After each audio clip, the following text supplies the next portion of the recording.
ವಿದ್ಯಾರ್ಥಿ ಮಿತ್ರರೇ, ನಾವು ಕಳೆದ ತರಗತಿಯಲ್ಲಿ ನಾವು ಪ್ರಾಬ್ಲಮ್ಸ್ ಆನ್ ಥರ್ಮಲ್ ಸ್ಟ್ರೆಸ್ಸಸ್ ಬಗ್ಗೆ ಒಂದು ಪ್ರಾಬ್ಲಮನ್ನು ಸಾಲ್ವ್ ಮಾಡಿದ್ವಿ. ಅದ್ರ ಜೊತೆಗೆ ಸರ್ಕಂಫರೆನ್ಷಿಯಲ್ ಸ್ಟ್ರೆಸ್ ಅಥವಾ ಊಪ್ ಸ್ಟ್ರೆಸ್ ಅನ್ನೋ ಒಂದು ಕಾನ್ಸೆಪ್ಟ್ ಬಗ್ಗೆ ನಾವು ಡಿಸ್ಕಸ್ ಮಾಡಿದ್ವಿ. ಆ್ಯಂಡ್ ಈವನ್ ನಾವು ಒಂದು mathematical expression to find out the circumferential hoop ಸ್ಟ್ರೆಸ್ಸನ್ನು ನಾವು ಡಿಸ್ಕಸ್ ಮಾಡಿ ಒಂದು ಫಾರ್ಮುಲಾನ ಅರೈವ್ ಆಗಿದ್ವಿ. ಈ ಒಂದು ತರಗತಿಯಲ್ಲಿ ನಾವು ಲಾಂಗಿಟ್ಯೂಡಿನಲ್ ಸ್ಟ್ರೆಸ್ ಅಂದರೆ ಏನು ಅದರ ಬಗ್ಗೆ ತಿಳ್ಕೊಳ್ಳೋಣ. ಆಮೇಲೆ ಲಾಂಗಿಟ್ಯೂಡಿನಲ್ ಸ್ಟ್ರೆಸ್ಸನ್ನು ಮ್ಯಾಥಮೆಟಿಕಲ್ ಎಕ್ಸ್ಪ್ರೆಷನ್ ಹೇಗೆ ಸಿಂಪಲ್ ಫಾರ್ಮನ್ನು ಹೇಗೆ ನಾವು ಡಿರೈವ್ ಮಾಡ್ಬೋದು. ಆಮೇಲೆ ಪ್ರಾಬ್ಲಮ್ಸ್ ಆನ್ ಥಿನ್ ಸಿಲಿಂಡರ್ ಮೇಲೆ ಪ್ರಾಬ್ಲಮನ್ನು ಹೇಗೆ ಸಾಲ್ವ್ ಮಾಡ್ಬೋದು ಅನ್ನೋದನ್ನು ನಾವು ನೋಡೋಣ. First concept is longitudinal stress. In the previous class we have studied what you mean by circumferential stress, and even we have mentioned in the earlier class that whenever a cylinder which is having some fluid, either it may be water irbodu, gas irbodu, due to its internal pressure, two types of stresses are going to develop in that. One is circumferential ಅಥವಾ OOP stress ಅಂತ ಕರಿತೀವಿ. The another form of tensile stress is longitudinal stress. Then how this longitudinal stress is going to develop in the cylinder? Once again, here also we are considering a cylinder which is closed at both ends, and it contains a fluid inside it. Whenever there is a fluid present inside the cylinder, the walls of the cylinder will have longitudinal stress as well as circumferential stress. Both types of stresses will be present on the walls of the cylinder. ಆ cylinder wall ಮೇಲೆ ಏನಾಗುತ್ತೆ, ಯಾವ ಒಂದು fluid ಅನ್ನ vessel ಅಲ್ಲಿ ನಾವು store ಮಾಡಿರ್ತೀವಲ್ಲ, ಆ fluid it will have certain pressure. ಅದರ ಫ್ಲೂಯಿಡ್ ಒಂದು ಪ್ರೆಷರ್ ಇರುತ್ತೆ. ಡ್ಯೂ ಟು ದಟ್ ಪ್ರೆಷರ್ ಏನಾಗುತ್ತಪ್ಪ ಅಂತ ನಿಮ್ಗೆ ಇಲ್ಲಿ ಎರಡು type of stresses cylinder develop ಆಗುತ್ತೆ. ಒಂದು ಲಾಂಗಿಟ್ಯೂಡಿನಲ್ ಸ್ಟ್ರೆಸಸ್, ಇನ್ನೊಂದು circumferential stresses. That's what the next point says. The cylinder is subjected to an internal pressure due to the presence of either it may be liquid or gas, due to which as the liquid exerts some pressure on the walls of the cylinder, there may be chances of that the cylinder wall may get failed. Therefore, that wall what we are having, we mean to say these are the elements which are going to resist the type of failure due to the internal pressure offered by the fluid, would be subjected to stresses, and the direction of these stresses is parallel to the longitudinal direction of the cylinder. Here in the figure we can see here, this is the vessel and this is the wall of the cylinder, and both ends of the cylinder are closed. Both sides the cylinder is closed, and the fluid is exerting a pressure P, which is shown here. Therefore, whatever type of stresses that are going to induce in the cylinder in the direction of the longitudinal direction of the cylinder, those type of stresses are called longitudinal stresses.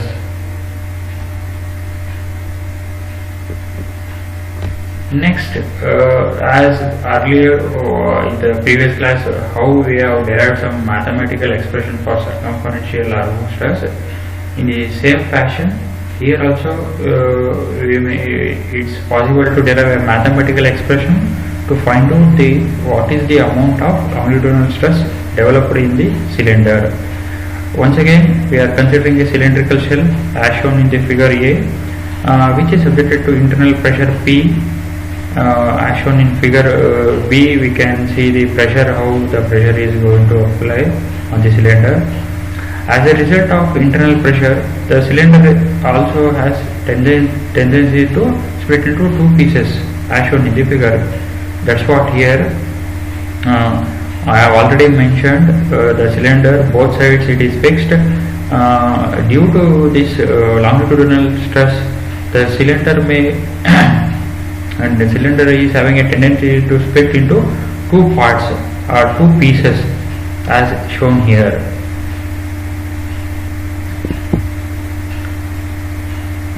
Therefore, let us consider few variables or parameters to derive the mathematical expression for longitudinal stress. Let P is the intensity of internal pressure, small d is the diameter of the shell or the cylinder, and L is the length of the shell, and T is the thickness of the shell.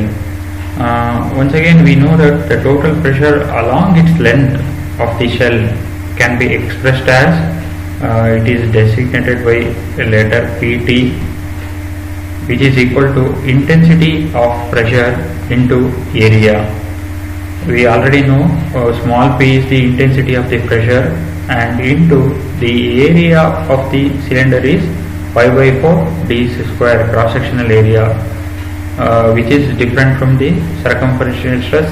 For circumferential stress, which we have taken earlier.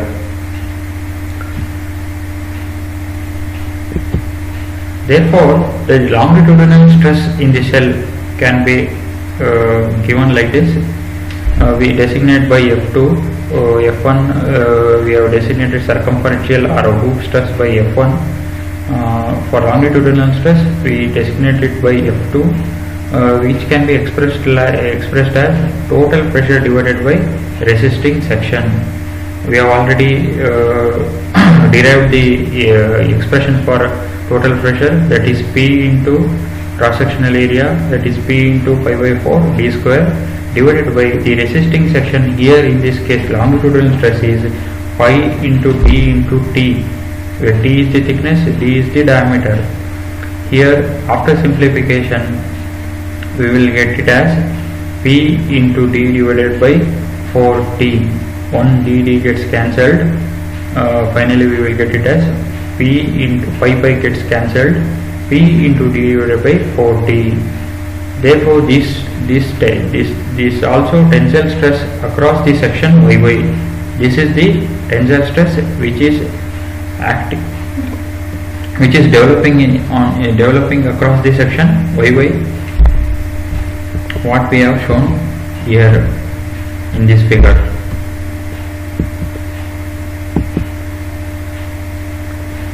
Therefore, and one more thing which we can be noted here is this is the longitudinal stress is of the circumferential or hoop stress.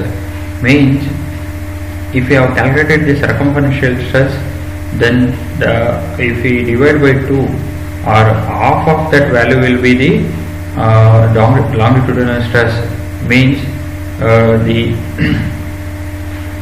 circumferential stress is twice the longitudinal stress. In the another way we can call it as circumferential stress is twice the longitudinal stress. Once again, if we consider eta L is the efficiency of the longitudinal joints, longitudinal riveted joints of the shells, then the circumferential stress may be expressed as F2 is equal to P into D divided by 4T into eta L. If in some cases in the problem, if he has mentioned the efficiency of the longitudinal riveted joints, then the expression will be like this. We have to write the expression in this form, and we need to substitute the value of eta L.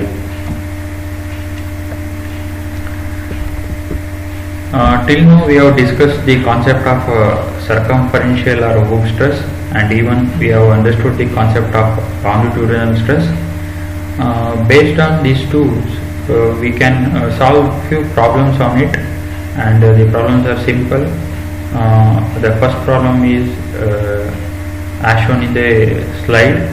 A cylindrical pipe of diameter 1.5 meter and thickness 1.5 centimeter is subjected to an internal fluid pressure of 1.2 Newton per millimeter square. Determine the longitudinal stress developed in the pipe and the circumferential stress developed in the pipe. In the problem, he has given the diameter of the shell or pipe he has given, and thickness of the pipe is also he has given, and the inside fluid pressure P also he has given as 1.2 Newton per mm square, and he is asked to find out what is the amount of longitudinal stress developed in the pipe and circumferential stress developed in the pipe. These are the two unknown quantities which we need to find out. Therefore, once again, before solving the problem, first we are going to list the given data. That is, the diameter of the pipe is 1.5 meters and thickness of the pipe is 1.5 centimeter. The thickness also we convert it in terms of meters, that is divided by 100. Therefore, it is 0.015 meters, and pressure P is in 1.2 Newton per mm square. Therefore, the circumferential stress is equal to 1.2 into 1.5 divided by 2 into 1.5 into 10 raised to minus 2. When you substitute the values here, we will get it as 60 Newton per millimeter square. The stress, circumferential stress or Hooke's stress value, whatever we have got here, is 60 Newton per millimeter square. In the similar fashion, we are going to calculate the longitudinal stress. The expression for longitudinal stress is nothing but F2 is equal to P into D divided by 4T, where P is the internal pressure exerted by the fluid, D is the diameter, and T is the thickness of the shell. P, once again here 1.2, we are directly substituting it, and into D is 1.5 divided by 4 into the thickness is 1.5 into 10 raised to minus 2. When we solve this, we will get longitudinal stress as 30 Newton per mm square. As we have seen in the theory part of it, always the longitudinal stress is half of the Hooke's stress or circumferential stress. That is what we can see here. The circumferential stress or Hooke's stress is 60 Newton per mm square. Half the value of this is 30 Newton per mm square. That is what we have got for the longitudinal stress. One more assignment problem I am giving in this session, which is similar to the problem which we have solved in this class.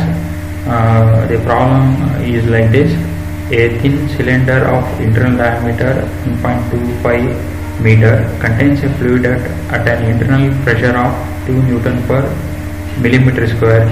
Determine the maximum thickness of the cylinder if the circumferential stress is not to exceed 45 Newton per mm square and the longitudinal stress is not to exceed 30 Newton per millimeter square. See here, the only difference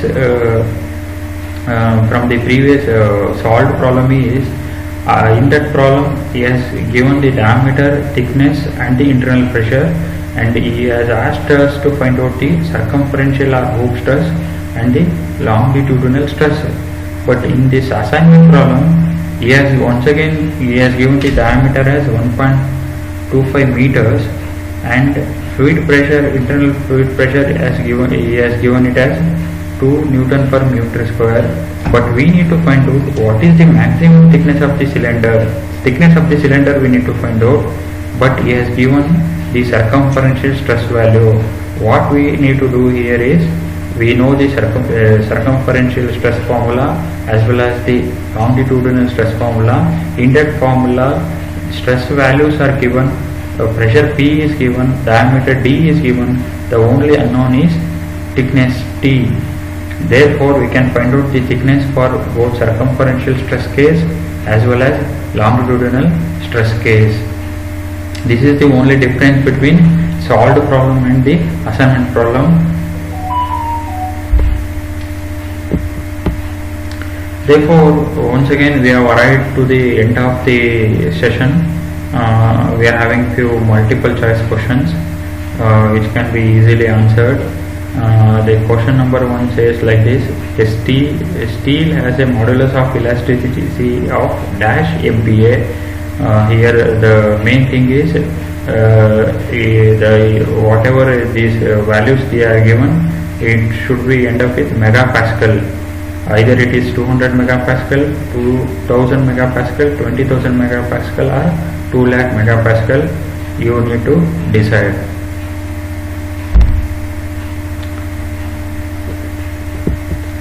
The second question is: the modulus of elasticity is also known as the modulus of elasticity. We may call it as either Young's modulus, modulus of rigidity, Hooke's ratio, or yield strength.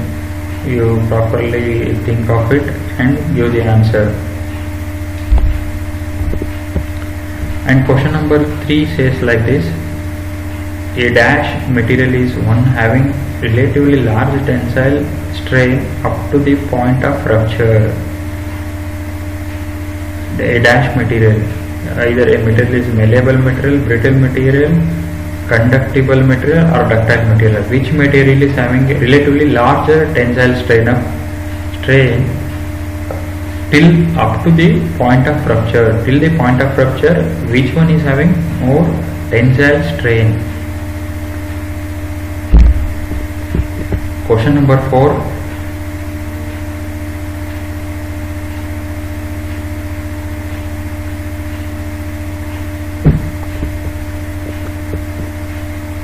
question number 4 is also same thing, same dash material. Sorry, question number 3 is a material is having relatively large tensile strain, but in question number 4, a dash material has relatively small strain up.